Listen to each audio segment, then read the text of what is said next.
I think this was the best stage of the Tour de France so far. You're going to think I'm crazy. It's a transition stage in the middle of week 3. Let me explain why.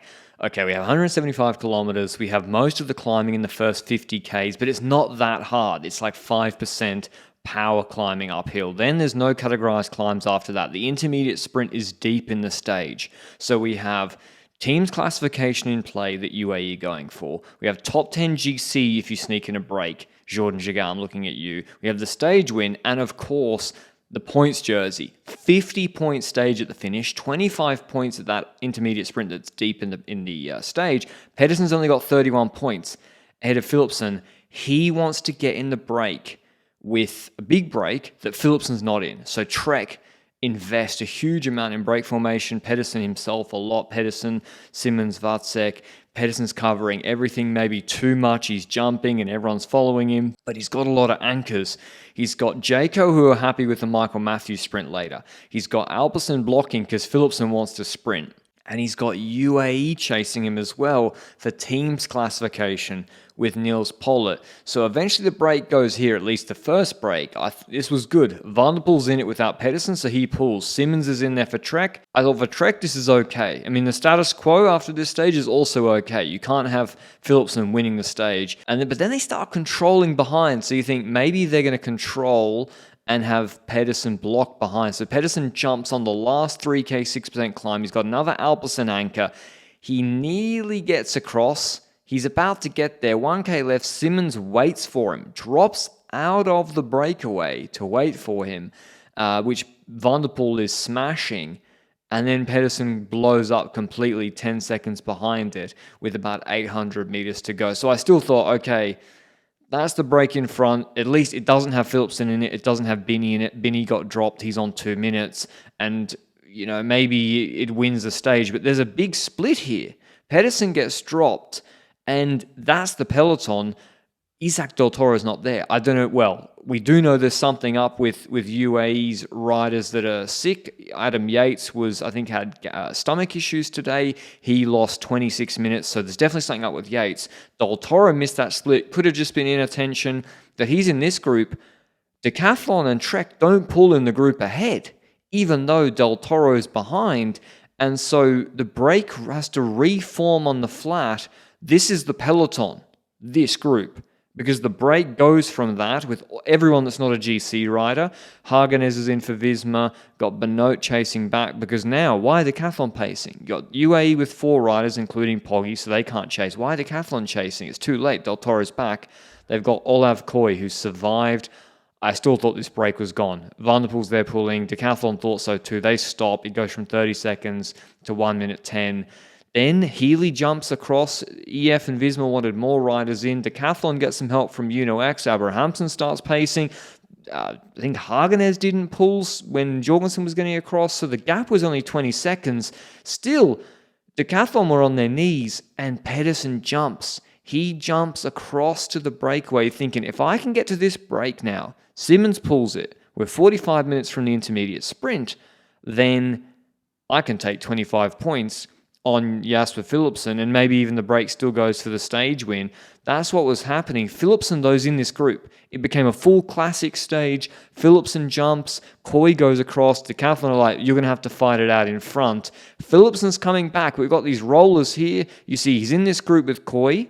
This is Jasper Philipsen with a teammate. Koy's got the black helmet, at least on the outside strips, and the top 10 master. Jordan Jagat, he's the only GC guy. Bang, jumps once in the break. 8 minutes, happy days. Thanks for coming. Top 10 sewn up. So Jordan Jagat, masterclass today. Philipsen gets dropped here. Philipsen's on 40 seconds. And this is the big mistake Mads Pedersen makes. He did not need to continue on with this. He needed to go with that group.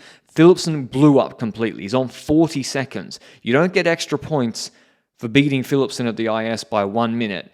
And instead, Pedersen has to do a huge effort with a largely uncooperative group. Philipsen comes back to the group with Van der Poel in it, with now teammates, with Jayco having multiple riders for Michael Matthews, with Olav Koy in that group eventually coming back as well.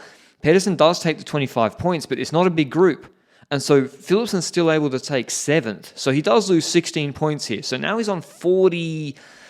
let me do the maths, 47-point delta, Jasper Philipsen, but then Pedersen's cooked. 24 Ks to go. Sturven anticipates.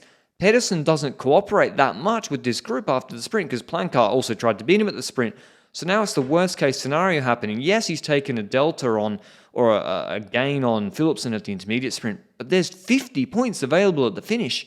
Philipsen's been sitting in and Sturven's getting chased down. So Trek have two options. They either make this 2K 4% climb super hard, and that looked like the plan for Derek G. He looks behind, but Pedersen's shouting at him, shouting stop. He's obviously tired, but it's almost too late to change course.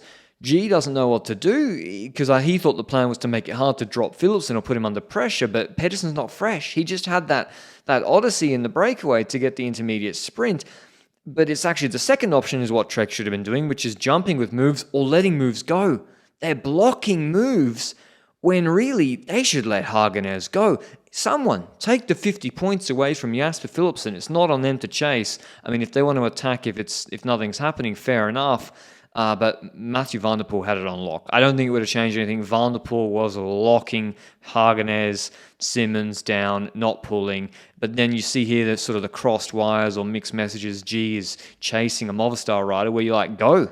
You and Tarling, take the 50 points because Van der Poel's also trying to recover here. He slides back. He's not covering that. So I think Trek, they shouldn't have been controlling at this point. Pedersen was not, even in normal conditions, Philipsen's just quicker. And Philipsen's a classic sprinter. He's not getting tired by 2Ks 4%. Tarling goes on a flyer. Mathieu van der Poel points to Philipsen and say, go in the wheel of Koy. Sprint from the wheel of Koy. But then Koy's like, no. You go in front of me. He drops the wheel to Askey and Schmidt in front. And so, Van der Poel, he was pivotal in this final 2Ks for Jasper Philipsen, or the whole final for Philipsen. Closed down attacks, brought back Tarling, and then did the perfect lead out, dropping Philipsen off, and he wins by bike lengths upon bike lengths, taking 50 points. Pedersen 8th. I'll show you the green jersey rankings after the interview. Philipsen winning the stage after 2 weeks trying. Schmidt 2nd, Koy 3rd, then Askey Plomas, Russo, Arts, Pedersen, Michael Matthews, and Aaron Gate. After such a roller coaster of emotions in this Tour de France, had to wait until stage 17, and I was, I prepared very, very well. I was in the shape of my life, I think, and the first stages, the first 12 days were just horrible, and I couldn't find myself. Couldn't find the feeling I was hoping for, and after 17 stages to take the victory, it's really one for the team that keep on believing in me.